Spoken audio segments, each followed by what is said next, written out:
Hello, I'm Tina Thorstensen, ASU's Chief Information Security Officer, and welcome to this year's Information Security Training.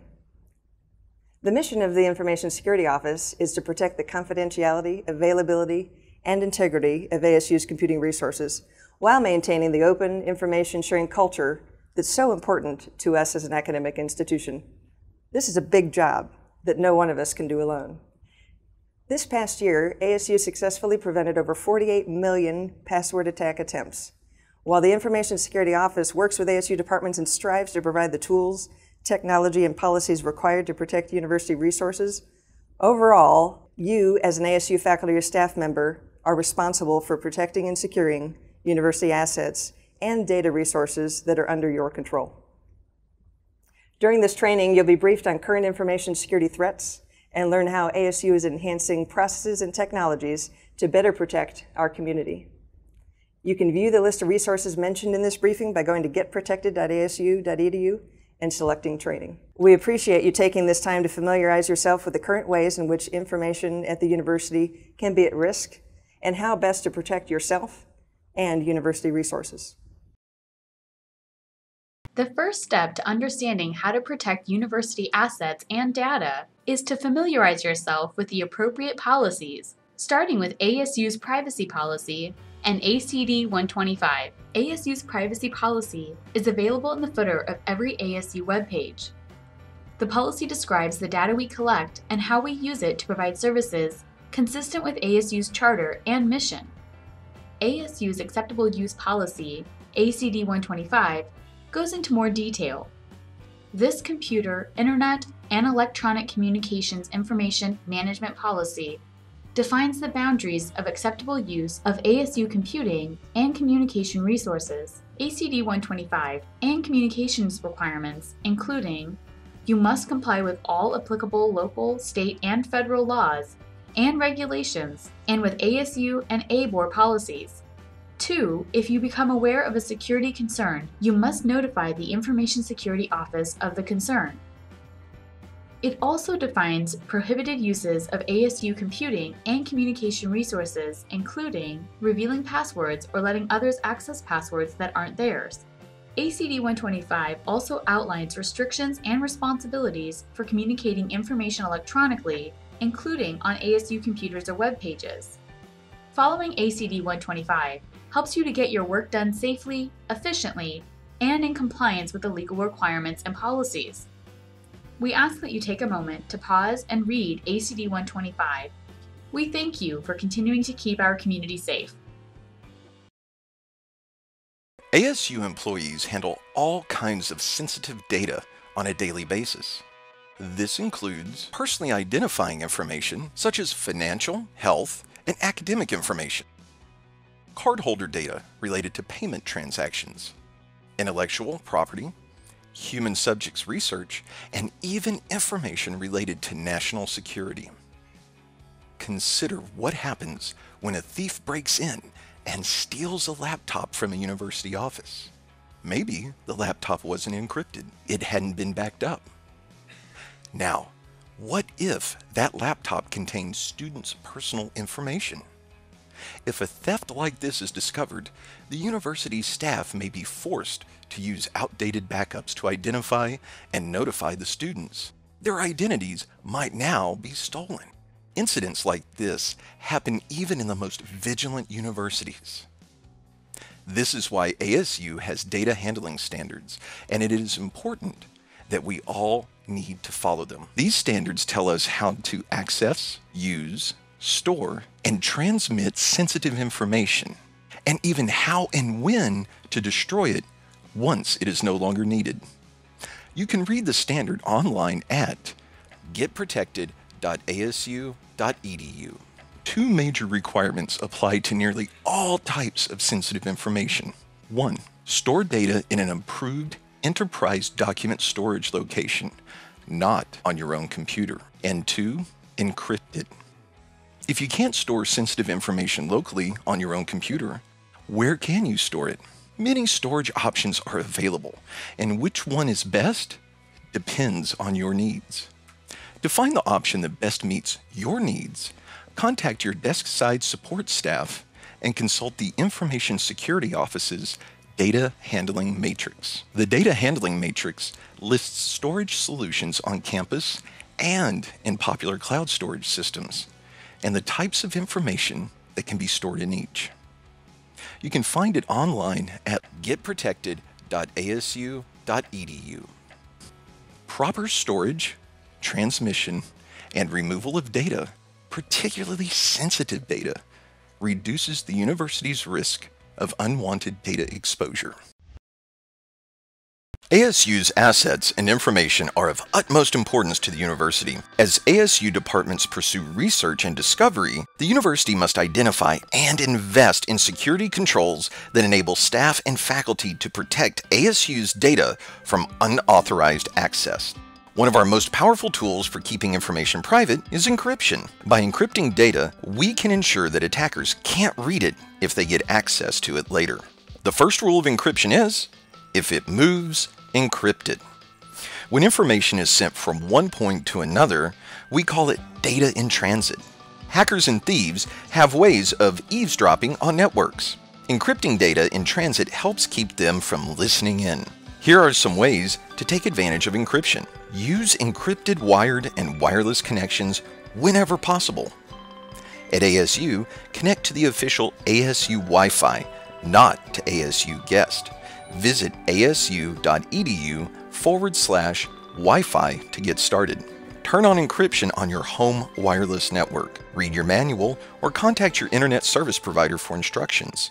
Make sure you trust everything else in the network before you connect your computer, tablet, or phone. Don't use free or open public Wi-Fi. Look for padlock, password protected, or secured Wi-Fi connections. Use an encrypted connection to get your email. Share documents from a secure location, like ASU's Dropbox for Education, instead of sending a copy of the document in your email message. Finally, use ASU's SSL VPN when you connect to ASU servers, even when you're on campus. You can download it and get complete instructions at sslvpn.asu.edu. The second rule of encryption is, if it just sits there, encrypt it. When the information is on a disk, drive, tape, or other media, we call it data at rest. This information is vulnerable to theft or unauthorized access. Encrypting data at rest helps to ensure that if the bad guys get a hold of your stuff, they can't get the information stored on it. Here's what you can do. For your computer, turn on full disk encryption using BitLocker or the encryption built into your operating system. On your smartphone, look for encryption in the settings and turn it on. For flash drives, camera cards, and other external media, use BitLocker to go or other encryption software with a strong password. Remember to encrypt backups too. Check for an encryption option in your backup software. ASU recommends a variety of encryption tools for Windows, Mac, Linux, and even mobile devices. A complete list can be found on Get Protected. For more information, go to getprotected.asu.edu. Find services in the menu option, then find Data Encryption. Physical security is just as important as digital security. An attacker's job is much easier with physical access. To test the importance of physical security, Symantec conducted a social experiment to see how many people would snoop through a stranger's phone and try to access data stored on it. According to an article published by the Daily Mail UK, the phone was dropped off and in less than 10 minutes someone grabbed it and started looking through the photos. Over the next few days, finders tried to access passwords, bank accounts, and social networking websites from the phone. In 96 out of 100 cases, people who found the lost smartphone looked for personal information and other data stored on the phone. That's why you should lock, encrypt, and password protect all of your electronic devices. This past year at ASU, the Information Security Office conducted physical security drills on campuses with the help of a business partner. The business partner sent someone to pose as an ASU desk-side support agent with important computer updates to install. Because the imposter acted like he belonged, he was allowed and attempted access on one system without any questions from the system owners. This is not unusual in a large and diverse organization like ours with a strong culture of service. A few changes, however, can help in big ways. When you see an unfamiliar face in the work environment, don't be afraid to ask, "Who are you looking for?" Or, "Can I help you find someone?" If someone you don't know wants access to a place or a device that you control, have them wait until you fully verify their identity. If they are there on legitimate business, they won't mind and should expect procedures and precautions to be in place. Here are some other simple tips for a safer physical environment. Every time you leave your desk, lock up your computer, tablet, phone, and any other valuable electronic device. Do not leave sensitive documents on your desk. Lock them in an office or a drawer. Use a cable lock to prevent theft. Most stolen laptops are grabbed and gone before their owners know what happened. Consider using a privacy screen to keep others from snooping over your shoulder. A privacy screen makes it so your screen can only be seen from directly in front of it. For more information on physical security, please visit getprotected.asu.edu. Picture one of our students walking across campus after a long study session. She launches the Live Safe app on her phone and engages Safe Walk, which sends her current location to people she trusts. As the student walks, the location of the phone is updated, and when the student reaches the destination, the trusted friends are notified. Technology continues to enhance our lives in powerful ways, from thermostats to home security systems to the Amazon Echo to order groceries. All of these are examples of the Internet of Things, or IoT. IoT is comprised of internet-connected devices that provide valuable services to us, and just like computers and phones, they need to be properly secured.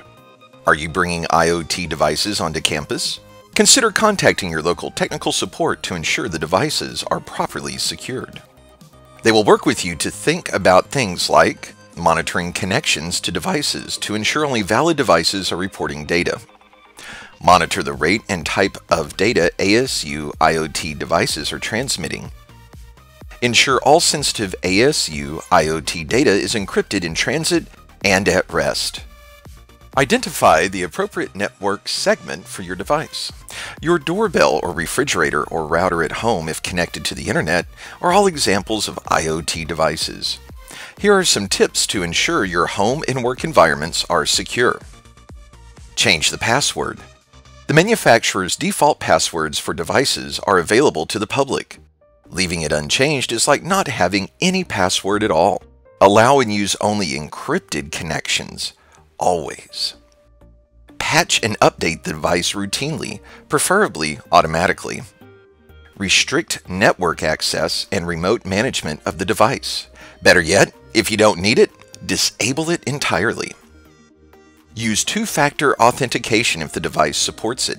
This combines something you know, like a password, with something you have, like a fingerprint.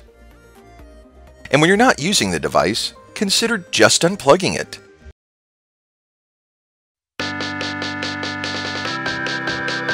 Usernames and passwords are the keys to your information and the critical information you maintain. If a password is easy to guess, an intruder or impersonator can change or delete information or take an action in your name. They can redirect bank routing info, steal your identity, and invade your privacy. We can't say it enough. Use strong passwords.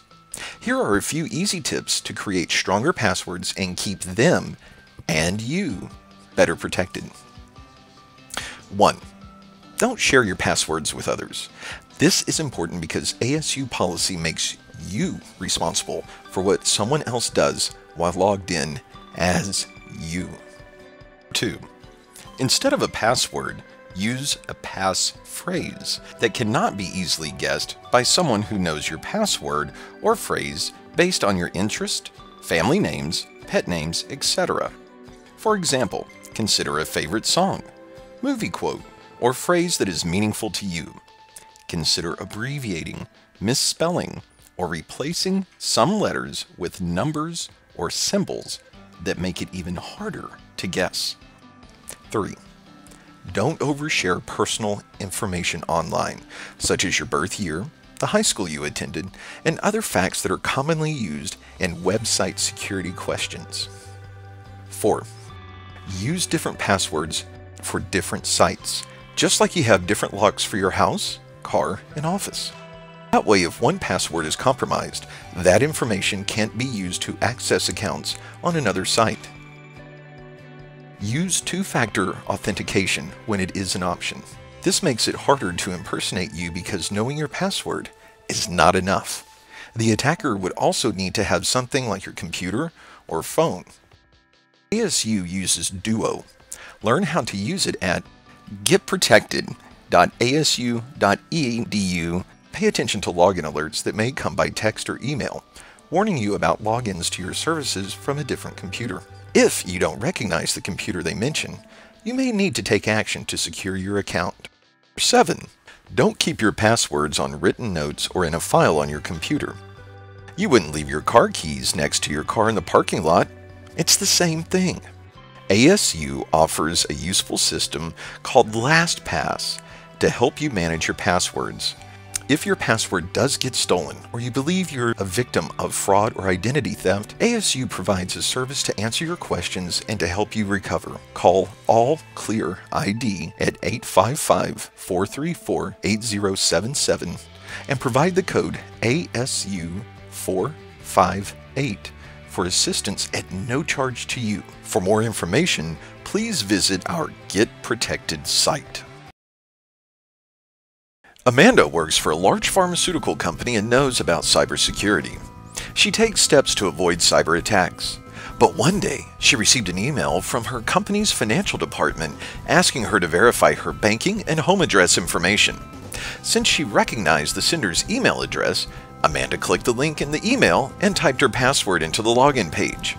If only she had looked closer at that link in her browser first. What she did not notice was that the email address that she thought she recognized was a close imitation, but the domain name was one character off. The message was a phishing attack, and she had just been hooked. Phishing is pretending to be someone you trust, such as a friend, colleague, or business partner, in order to get important information and access from you. Phishing can take many forms: email messages, phone calls, web ads, and even text messages. Phishing attacks are on the rise because they're cheap for attackers and they work. Some phishing attacks send you a fake login screen and capture the ID and password you type, which the attacker can then use to log into real services as you. Others may trick you into clicking a link that looks legitimate but installs malware onto your computer instead. These are called drive-by downloads. Ransomware is a particular kind of malware that encrypts your data, and then the attackers want you to pay a fee to get your data back. ASU regularly enhances our services to incorporate some of the latest technologies to stop many of these attacks. But there's always a chance that an attack will make it through. Before something happens, prepare. Here's what you can do. Store your files in an enterprise storage location where they are always backed up. Leverage tools like Dropbox to keep your files in the cloud while also maintaining a copy on your local computer for easy access when you are traveling or in a remote location without internet connectivity. Stop and think. Don't download files from sites that you don't know you can trust. Watch out for email phishing. If a message sounds fishy, don't do what it tells you. Forward it to infosec@asu.edu for review. Remember, when in doubt, call it out. Seek your desk-side team to ensure the following. Ensure physical access is restricted to the host, computer, laptop, server, etc. Configure your operating system with secure configuration enabled. Utilize computer-managed software such as SCCM or JAMF. Ensure software patches are installed and maintained for known operating system vulnerabilities. Install antivirus software and configure it for regular updates. Ensure your local firewall is installed and configured. We should all log into our computers with basic access so we are notified on our screen when software is being installed. Installing new software happens fairly infrequently, and there is no reason to leave our systems open to malicious attempts to install software. Even if all of us do nearly everything right, security incidents still happen. Almost every day, computers can get infected with malware, and people fall victim to phishing emails. Fortunately, most of these incidents are minor and can be fixed fairly easily. Unfortunately, some incidents can significantly impact university data and services. It is the responsibility of all ASU faculty, staff, and students to report information security concerns to the Information Security Office. The ISO will help by researching the issue, providing guidance, and coordinating incident response teams as needed. For significant incidents, these response teams will include data owners and university executives, ensuring appropriate communication and decision-making. Let's briefly review the steps in the information security response process. Report the problem. If you suspect a problem, report it to the ASU Help Center at 855-278-5080. The Information Security Office will help to evaluate the situation. Assessment and clarification. When a potential problem has been identified and reported, the Information Security Office will analyze the situation and attempt to confirm whether it's the result of a security incident. The ISO will also determine the severity of the incident. Containment and eradication. If needed, the Information Security Office will work with the department involved and the larger response team to contain and resolve the issue, recover systems, restore services, and recommend future preventative measures. You and others in your department may be contacted for information or assistance. Restoration. The Information Security Office will help the department identify ways to restore its systems and keep future incidents from happening. Management follow-up. After the incident is resolved, the Information Security Office will work with the department and the incident response team to answer any remaining questions, resolve any central issues, and clarify relevant policies and practices if needed. ASU complies with federal and state requirements to notify individuals if their personal and/or private information has been compromised. It's important to note that the department responsible for an affected system or service is also responsible for the cost and remediation should an incident occur. For more information on ASU's Information Security Incident Response Process, please visit Get Protected. The ASU's security review process is designed to help identify risks with technology purchases or projects. Each of us is responsible for ASU's services, and we are each responsible for all technology we install or use. The security review process will provide you with the information you need to understand the risks involved when implementing new systems or services. There are 4 levels of security reviews: Internal Department Review, Endpoint Attestation Review, Security Review Light, and Security Review Full. To find out the required, recommended level of security review for your project or purchase, visit Get Protected. This form will also provide you with links to the forms that are needed to start the review.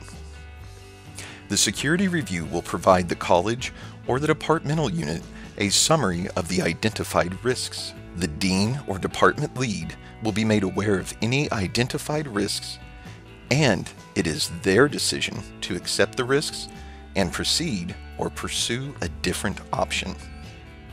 Starting the security review process early will help keep ASU information secure and keep your project or purchase on track.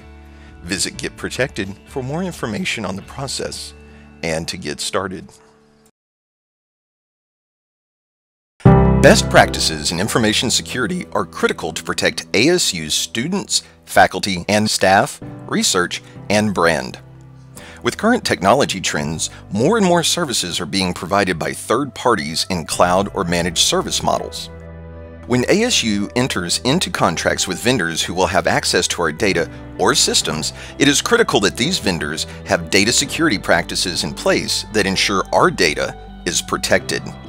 To provide these assurances, ASU has standard information security contract language that must be included in any agreement.